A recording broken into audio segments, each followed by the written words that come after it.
Tonton video ini sampai selesai agar Anda tidak gagal paham.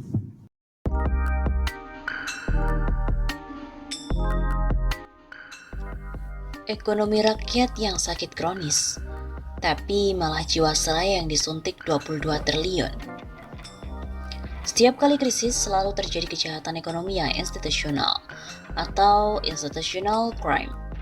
Itu adalah pelajaran berharga yang bisa kita petik dari sebuah krisis tahun 98 dan juga tahun 2008. Roman-romannya kejahatan serupa bakal terulang pada krisis ekonomi kali ini. Perkembangan terkini Jiwasraya, DPR dan pemerintah pun ketok palu.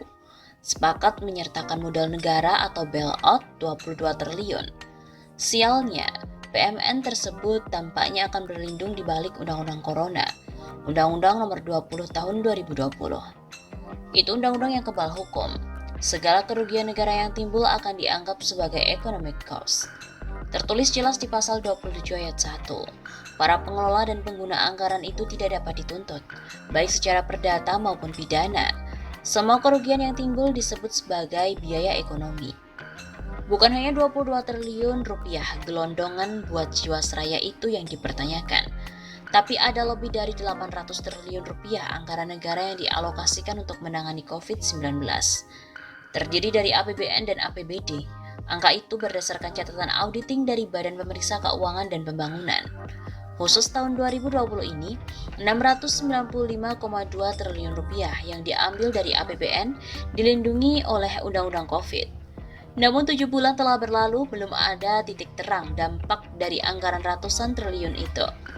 Infeksi corona di Indonesia bahkan menjadi sorotan dunia. Anggaran jumbo tersebut bagai menguap begitu saja. Sekadar mengingatkan, situasi krisis seperti ini kerap dimanfaatkan sebagai modus kejahatan merampok uang negara. Telah terjadi pada krisis tahun 1998 dan krisis tahun 2008. Kasus BLBI tahun 1998 adalah sebuah mega skandal keuangan terbesar. Negara telah mengguyur 54 bank swasta dengan anggaran jumbo sebesar 320 triliun rupiah untuk membantu likuiditas atau menguatkan modal bank-bank tersebut. Namun begitu dapat bantuan, uangnya dibawa kabur. Tahun 2008, uang negara kembali dirampok melalui dana talangan Bank Senturi, 6,7 triliun lenyap. Modus kedua aksi perampokan itu sama, memanfaatkan institusi keuangan beralasan soal likuiditas. Sebagai pengingat, Menteri Keuangan ketika itu adalah orang yang sama dengan Menteri Keuangan saat ini. Kedua skandal keuangan negara tersebut menyeret pejabat penting, tapi orang yang paling bertanggung jawab berhasil meloloskan diri dari celah hukum. Pidana terhenti hanya pada pejabat di bawahnya. Aroma serupa, naga-naganya bakal terjadi. Potensi penyelewengan terbuka, amat mencemaskan. Aturan perbankan pun dilonggarkan. Bank Indonesia baru saja menerbitkan Blade yang memungkinkan bantuan likuiditas dikucurkan dengan kualifikasi lebih ringan. Padahal kewenangan itu pernah diamputasi setelah terjadi skandal Bank Senturi. Namun kini pun dihidupkan lagi. Aturan teknis Bank Indonesia tersebut memuluskan kebijakan-kebijakan keuangan di sektor perbankan. Bank Indonesia dapat menggelontorkan bailout dengan sangat mudah. Semestinya dalam situasi darurat ekonomi seperti sekarang, aspek kehati-hatian lebih diperketat. Tapi ya begitu, mereka merasa aman. Sebab ketika nanti terjadi kesalahan, negara dirugikan, mereka dengan enteng pakai undang-undang kebal hukum. Pasal 27 Undang-Undang COVID. Ya, seperti itulah.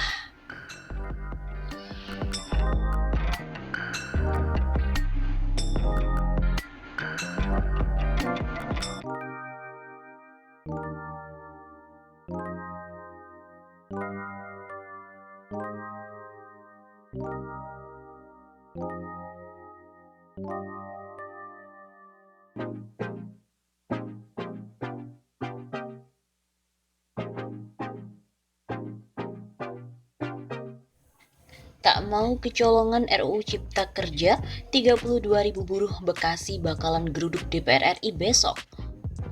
Sebanyak 32.000 buruh dari sejumlah perserikatan buruh dari Bekasi akan menggeruduk gedung DPR RI pada hari Senin 5 Oktober. Hal tersebut dilakukan guna mengawal Omnibus Law RUU Cipta Lapangan Kerja. Aliansi Persatuan Rakyat atau Perak Bekasi, yang merupakan salah satu aliansi buruh terbesar, telah melakukan rapat koordinasi di Sekretariat FKI sejak pukul 3 sore sampai dengan 5 sore pada hari Minggu 4 Oktober. Rapat gabungan Aliansi Perak hari ini pun diikuti oleh perwakilan Serikat Buruh Kasbi, GSBM, FPBI, GSPB, FKI, SGBN, dan juga lainnya. Aliansi Perak sendiri memiliki anggota buruh kurang lebih 32.000 orang di seluruh Bekasi. Hasilnya terdapat 3 poin pendapat atau sikap Aliansi Perak dalam menyikapi Omnibus Law RUU Cipta Kerja yang bakal dibawa ke rapat paripurna tanggal 8 Oktober mendatang. Adapun sikap dari Aliansi Perak yang pertama yakni pengesahan tingkat 1 Omnibus Law Cipta Kerja yang dilakukan DPR pada hari Sabtu 3 Oktober hingga tengah malam sangat tidak wajar dan juga terkesan terburu-buru serta terkesan begitu dipaksakan. Yang kedua, aroma busuk ketidakwajaran pada poin 1 melahirkan dugaan adanya kemungkinan rapat paripurna ketok palu Omnibus Law RUU Cipta Kerja dilakukan pada hari Senin 5 Oktober. Tegas Koordinator Perak Cecep Sarifudin lewat siaran persnya pada hari Minggu 5 Oktober. Untuk mengantisipasi kemungkinan pengesahan secara terstruktur pada 8 Oktober 2020 mendatang, Aliansi Perak akan menerjunkan para buruh untuk menggeruduk gedung DPR RI. Aliansi Perak akan mengerahkan massa buruh ke gedung DPR RI pada hari Senin besok. Begitu tandasnya.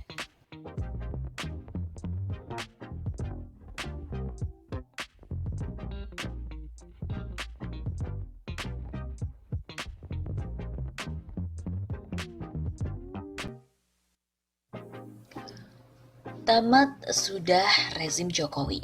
Proposal Omnibus Law ditolak oleh Bank Dunia.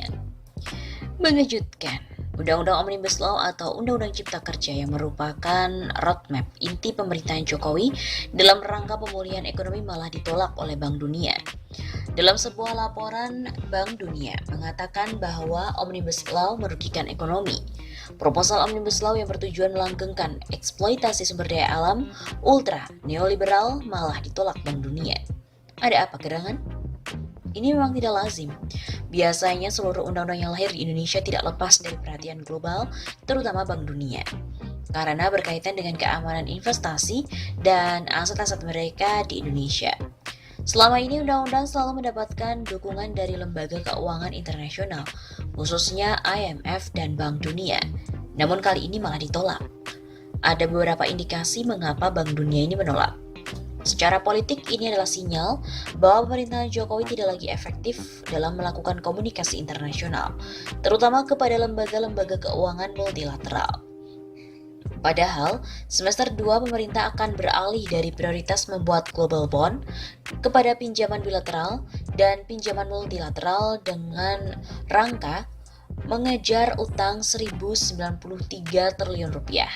Ketika proposal ini ditolak oleh lembaga keuangan multilateral, maka target utang ini menjadi ambiar. Dengan demikian, maka Presiden Jokowi sendiri tidak lagi efektif sebagai proksi para Taipan dalam memperoleh sumber-sumber keuangan dalam rangka penyelamatan ekonomi.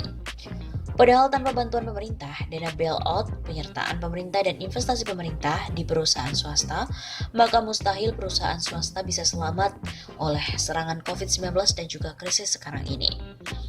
Sementara Presiden Jokowi tidak lagi representatif bagi mereka, para Taipan, untuk mendapatkan dana talangan yang nilainya mencapai 690 triliun rupiah, melebihi BLBI, KLBI yang pernah diberikan pada krisis moneter tahun 98. Padahal baru saja Presiden Jokowi menerbitkan Perpres tentang pembentukan tim pemulihan ekonomi baru yang diketuai oleh Ketua Partai Golkar Airlangga Hartarto dan pengusaha muda super tajir Erick Thohir. Sudah menjadi rahasia umum bahwa tim ekonomi ini adalah kunci dalam meloloskan Omnibus Law. Meskipun tim ekonomi baru tersebut keluar dari skema tim ekonomi sebagaimana Perpu nomor 1 tahun 2020 dan Undang-Undang nomor 2 tahun 2020. Bahkan, keberadaan tim ini ilegal jika mengacu pada undang-undang yang mengatur pada strategi penyelamatan ekonomi tersebut. Sebagaimana diketahui bahwa Omnibus Law pada intinya adalah regulasi dalam rangka melanggengkan eksploitasi sumber daya alam, khususnya tambang batu bara, energi fosil, dan perkebunan, dengan berbagai insentif usaha dan fasilitas dalam rangka untuk menopang ekonomi dan kekuasaan oligarki politik Indonesia saat ini. Mengingat sumber daya alam tambang batu bara, fosil, mineral, dan perkebunan sawit adalah sumber keuangan utama kekuasaan Indonesia saat ini.